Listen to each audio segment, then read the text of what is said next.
Congressional Capital, and I'm here with Bruno of Square Residential. We're going to do a little interview today, one of their projects. This is a 4-unit project at 2150 Florida Avenue. As you can see, turned out beautifully. Bruno, why don't you tell us a little bit about this project and what you like about it? Well, this project is in the heart of DuPont. I mean, great location. We have a couple of blocks from the Circle, and then there's the metro station. It's at the intersection of DuPont and Panorama. I mean, Jeff Bezos' house is like 5-minute walk from here, so it's a great location. That was one factor. The second factor that we really like about this project is that it was an easy one in the sense that we just split every single level into a different unit. We didn't have to do anything too fancy, like extend the back wall or go up. We were limited by historical regulations. Yeah, that actually helps when it's all sort of interior, you're not having to go up and that kind of thing. So you've talked about this project being easy. Tell us about a hard one. What's a hard project? Actually, a hard project right now. We have a situation with neighbors who are giving us issues with the chimney.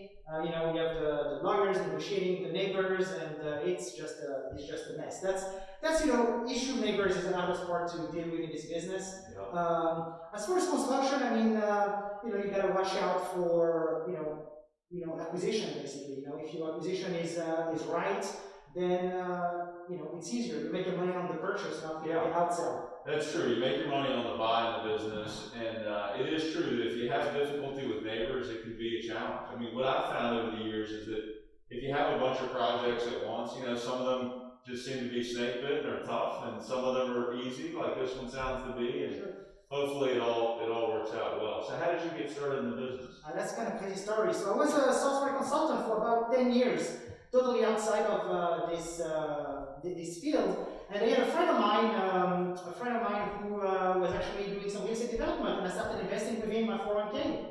I did 1 deal, 2 deals, 3 deals, and then eventually I was like, hey, why can't I do that myself? Yeah. So I started doing flips in PG County, actually, I think out of all the places.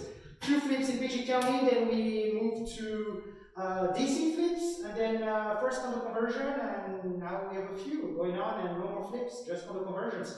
The shift was mostly due to risk management. It's a lot easier to do one flip than doing a building. I mean, there's a lot more profit in a building, so if something goes sideways, there's quite a bit of future equity to be able to capitalize on any downside.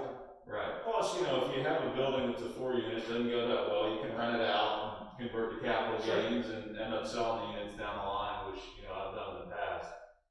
So what's your favorite thing about the business? Acquisition, actually. Yeah. I love acquisition. Acquisition and everything. The part I hate the most actually dealing with contractors. I mean, sometimes they're very difficult to deal with.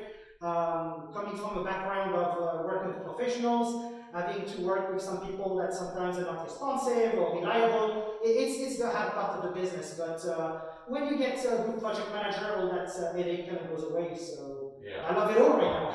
Oh, good. Well, that's good to hear. So, what do you like the least? I think you've answered that. Yeah, which is the neighbor stuff? The neighbor stuff, I mean, the neighbor, it depends, right? It depends on the neighbors. I mean, a lot of people are just good people that just try to get, peace, and, sometimes, they have their own things, whatever they want to do. They have their house, you have your house, you gotta do what you gotta do, they gotta do what they gotta do. But as long as you keep friendly relationship with them, it gets a lot easier. And that's the thing. It also has to do with the order of construction, I think.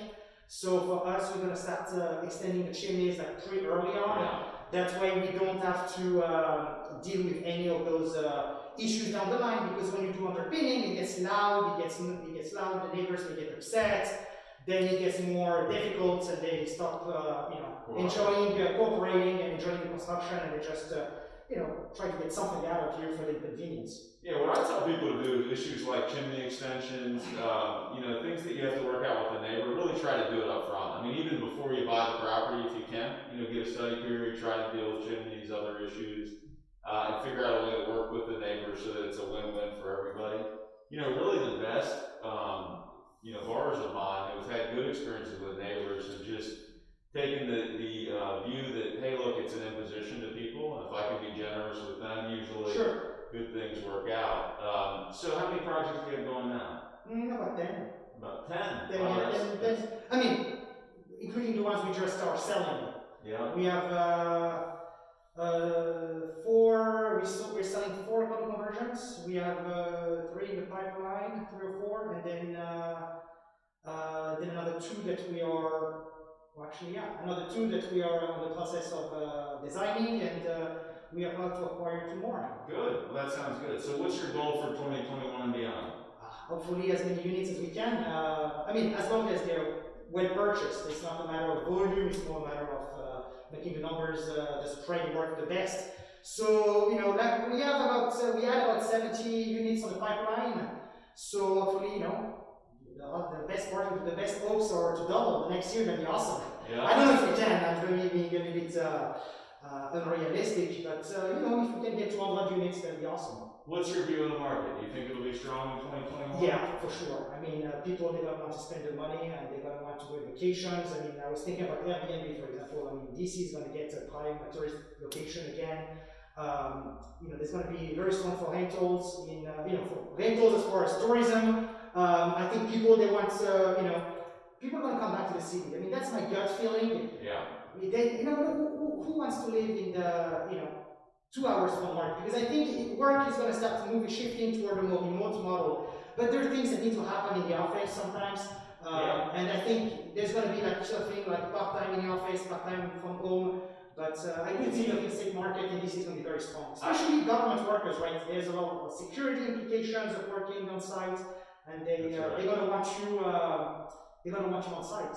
I do too. I'm with interest rates being low for the foreseeable future, and the people wanting to come back to the city, and people wanting to have fun and be around each other. I think the market will be really strong this year. Yeah, at the end of the day, we're social creatures. We want to, you know, go to the bars with your friends, have a nice dinner with the family, whatever you want to do. And I think it's more difficult to do if you're in the middle of nowhere. Oh, I know. Well, listen, thanks for your time. No, thank you. Let's do this again in the fall and hopefully not have masks on, and Yeah, hopefully awesome. everybody can get through COVID safely. So I hope you all enjoy. We'll talk to you soon. Very cool, thank you.